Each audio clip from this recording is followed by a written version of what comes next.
Hey everybody! Welcome to another episode of Trini and C. This is an unboxing. This is Saturday. Pull up your favorite chair. That's right. Pour yourself a dram of whatever you like. And we're going to do this unboxing.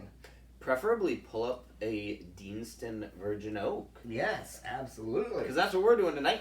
So this Deanston Virgin Oak has a couple of redeeming qualities. A, it is only... comes to with tax and everything like $53, which is cheap as hell here for a single malt. The cheapest single malt around, and it is unchill filtered, awesome, finished in virgin oak casks, 46.3% alcohol. So of the 5 boxes, that checks 3 of them. Yeah, it checks the non-chill filtered box, it checks the price box, and it checks the over 40% box. It's just missing natural color and age statement. Yeah, and it could be natural color. It just didn't state it. But okay.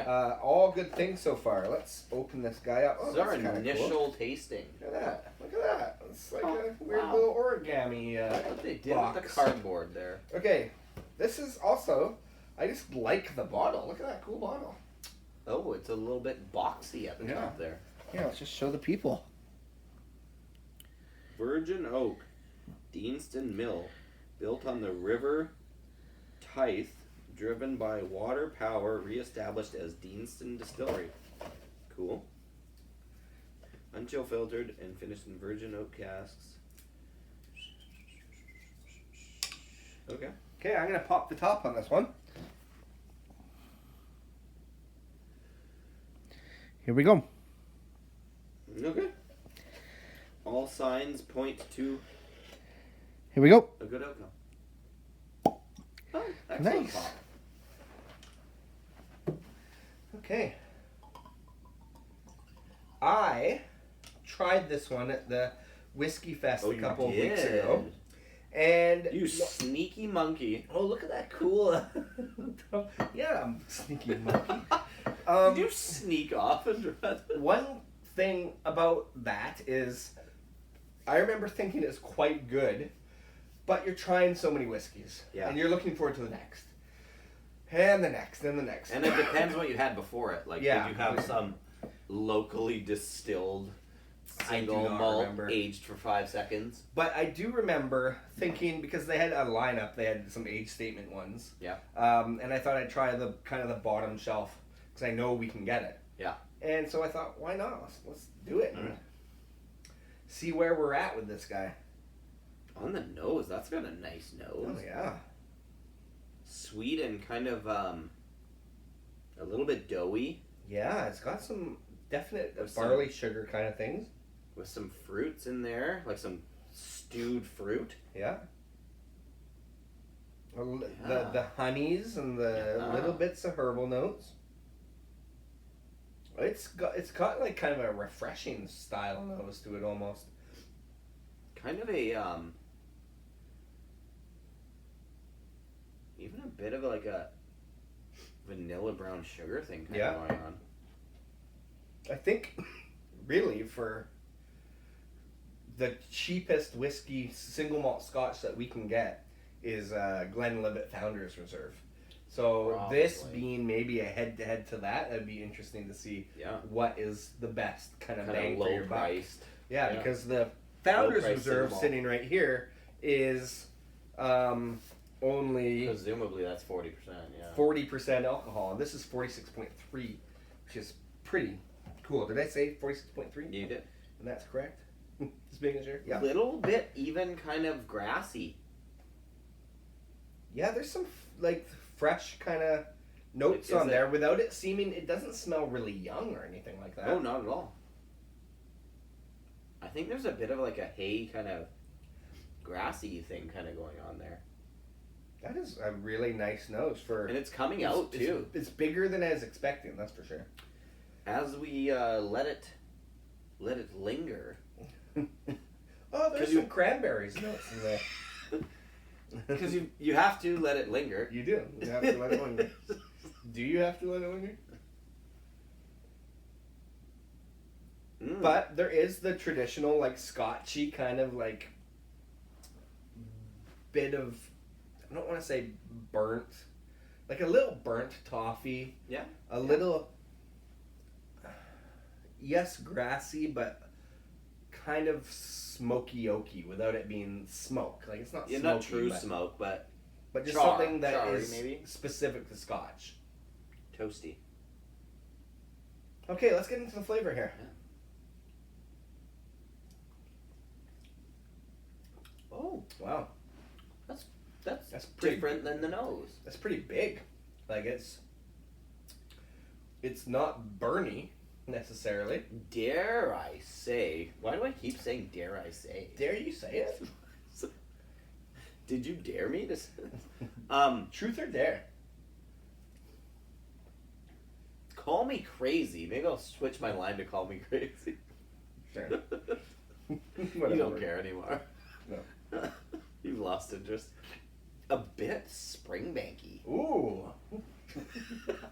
Well, let's try it. Let me. Now you see why I said dare I say and call me crazy. Well, I like to it's very suggestive. I could say any whiskey and you're like, Sure. Like, oh, Glenfarclas.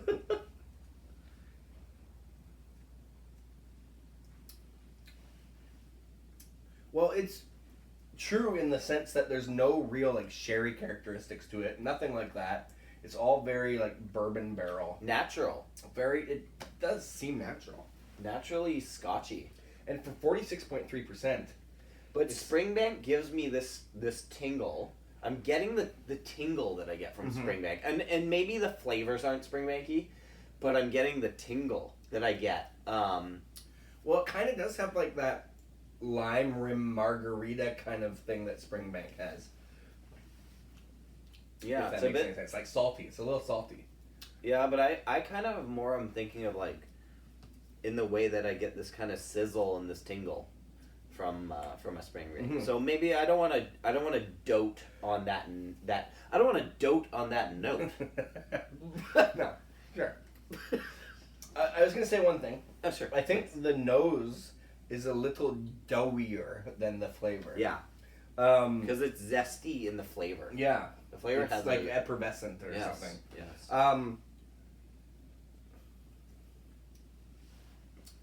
One thing, so like, for example, Aberlour 10-year-old is quite malty and malt forward, where this is, it's brighter and almost more refreshing or something like that.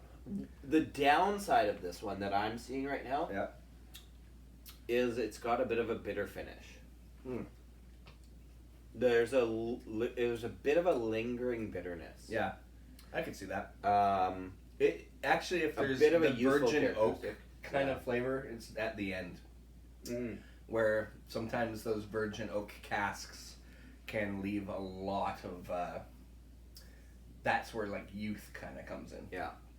So it doesn't taste like it's really, really young whiskey or anything. But, no, because you get that. Maybe on the finish, that's where you can tell it's not as.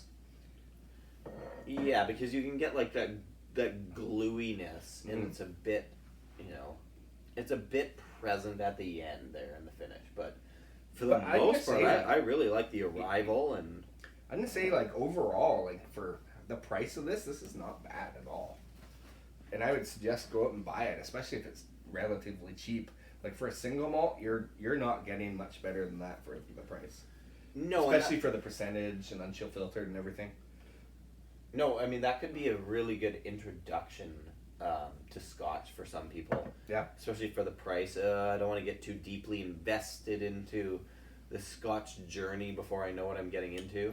I have a feeling. Oh. This would be one that actually does work well with water. Just a couple drops. Just a liter.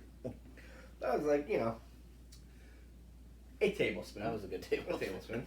But sometimes that really helps for Scotch. Like, people that are, like you say, for beginners, that are learning to, they want to like whiskey, and they're doing everything they can to try and figure it out. Yeah. Maybe water it down a little bit, because some people that I know, they like it better watered down, and you get more of the flavors. Yeah. As we know from talking to Dr. Don Livermore and different master distillers, a lot of people actually taste their whiskey at like 23% Yeah, a alcohol. lower percentage. Just because then they get the actual true flavors. Mm-hmm. Whereas I unscientifically feel the opposite. Okay, and I'm gonna just say, like right now, watering it down did not water it down. Really? Yeah, like have a sip of that. I'll add my own.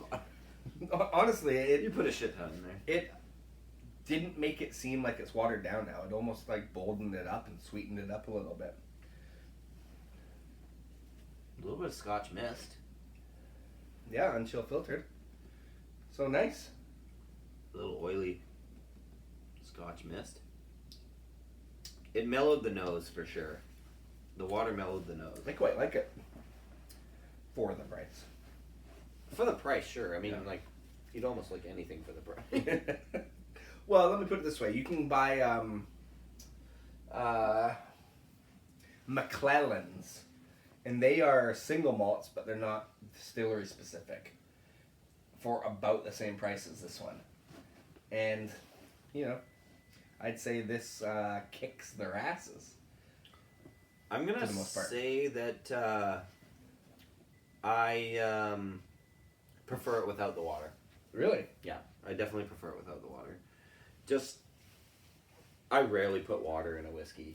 I think it Almost changed never. the characteristic, but it's really nice. Anyway, I think we should wrap this one up. There it is. And thank you for joining us. We're Trendy and C. Yep. Click like, subscribe, and we will be Leave a comment. reviewing this a little bit later when it opens up. For a sure. bit. All right. Cheers. Trendy and C, drinking whiskey, describing all the flavors for you and me.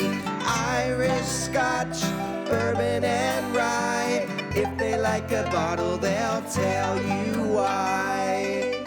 Subscribe on YouTube.